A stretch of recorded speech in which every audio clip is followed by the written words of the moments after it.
you can hear me over these crashing waves. I decided to make an impromptu visit to Spurn Point, Yorkshire's own Land's End, as far east as you can go. Seen a few videos of this place with Gary Gough doing his minimalist long exposures. That's ticking all, that often ticks all my boxes. So I was supposed to be going to Norfolk, but long story short, we didn't go. When I say we, you might be able to see her just over my shoulder, I'm not sure if you can. And I've got the stalker with me, as always. And yeah, we've got some interesting skies. It's warm, a bit breezy. The tide's just about fully in, and managed to get some shots, or trying to get some shots of these sea groins. There's so much decay and rotten industrial past along this little bit of coast. Really is interesting to look at and take photos of. So we're just wandering along, and every time we get to one of these little old jetties or sea groins, we're just stopping and seeing what we can make of them. So I'm hoping you can see what I can see through my viewfinder. Now you might have noticed that I've stopped down to f/22, which isn't ideal. The whole reason for getting that exposure, I've got a polarizer on the front and nothing else, is because I want to get to that magical 1/8 of a second. Now what's so special about 1/8? Well, if you put a 10 stop on there, it makes a nice round figure of it being 2 minutes, a 2-minute exposure. So that's the plan. I'm going to put my 10 stop and I'll put it on now.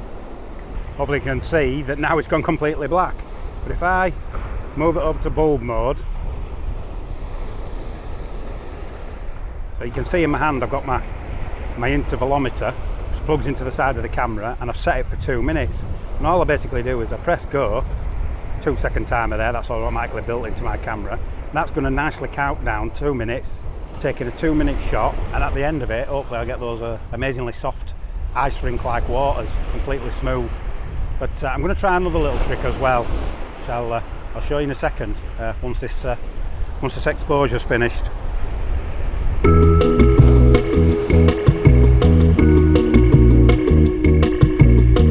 Okay, so this is the other image I was going to try and get, or the other style, and I might blend the two.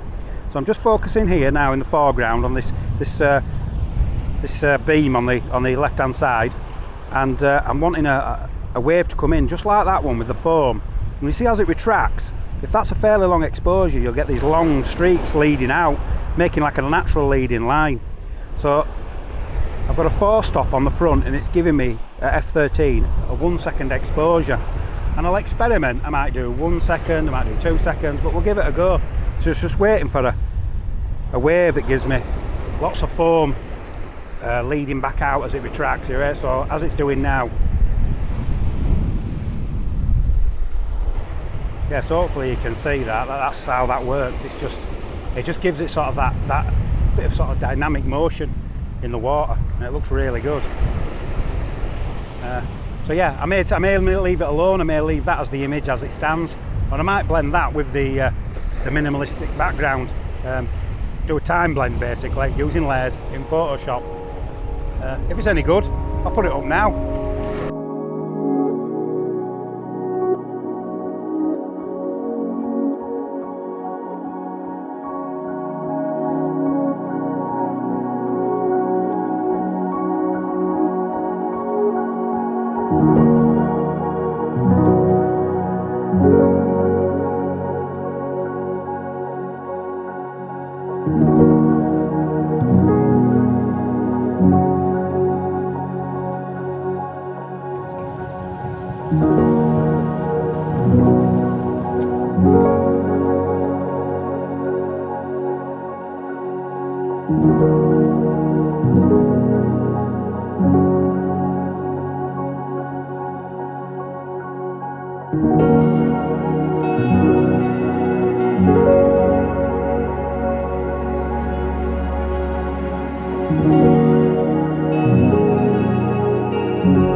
Well, we decided not to walk all the way to the end, partly because of my asthma. Can't cope with walking on sand for that kind of distance. I think it's 3 miles there, 3 miles back. But to be honest, we spent so much of us time at these few locations that yeah, time's got ahead of us really, and we're going to head back. Never know, it might be a pub tea if I'm lucky. So for now, see you there.